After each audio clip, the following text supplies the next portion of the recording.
సావిత్రి తెలుగు చిత్ర పరిశ్రమకు ఆమె ఒక మహానటి. ఆమె ఒక్కొక్క సినిమాలో చేసిన నటన ఇప్పటికీ ఒక అద్భుతం. చాలా పేద కుటుంబం నుంచి సినిమాలోకి వచ్చి తక్కువ కాలంలోనే హీరోయిన్ గా ఎదిగి స్టార్ హీరోయిన్ గా పేరు తెచ్చుకుంది. ఆమె హీరోయిన్ గా ఎంత వేగంగా ఎదిగిందో అంతే వేగంగా పడిపోయింది. ఆమె జీవితమే ఒక విషాదంగా ముగిసింది. ఆమె జీవితం సినిమా రంగంలో ఉన్న ఎంతో మందికి ఒక గుణపాఠం. సావిత్రి హీరోయిన్ గా ఎదుగుతున్న టైంలోనే జమినీ గణేశన్ తో ప్రేమలో పడింది. జమినీ గణేశన్ కి మ్యారేజ్ అయిందని తెలిసినా రెండో పెళ్లి చేసుకుంది. ఆయన మోసం చేశాడని తెలిసి డిప్రెషన్ లోకి వెళ్ళింది. తాగుడికి బానిస అయ్యింది.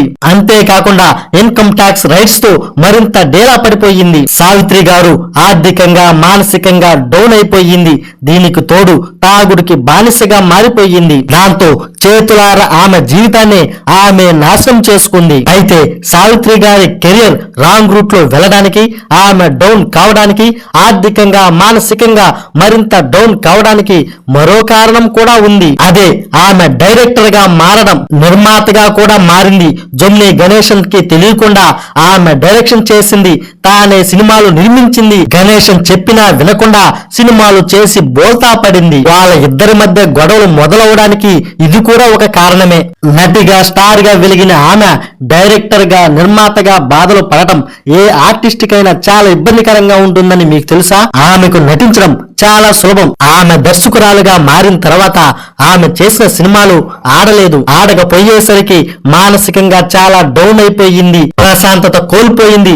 డిప్రెషన్ లోకి వెళ్ళిపోయింది. అసలే భర్త విషయంలో, ఫ్యామిలీ విషయంలో చాలా ఇబ్బందుల్లో ఉన్న ఆమె దీనికి తోడు ఇలా డైరెక్షన్ చేసి నిర్మాతగా మారి చాలా డబ్బులు కోల్పోయింది. నటిగా అవకాశాలు కూడా కోల్పోయింది. డైరెక్షనే ఆమెకు పెద్ద ఎదురు దెబ్బయింది. ఆమె డైరెక్షన్ చేయకుండా మంచి పాత్రలు చేసేందుకు ప్రయారిటీ ఇచ్చి ఉంటే ఆమె జీవితం ఇంకోలాగా ఉండేది. ఆమె ఉన్నంత కాలం రాణిలాగా ఉండేది. ఇంతకీ నేను చెప్పిన దానికి మీరేమనుకుంటున్నారో కింద కామెంట్ చేసింది.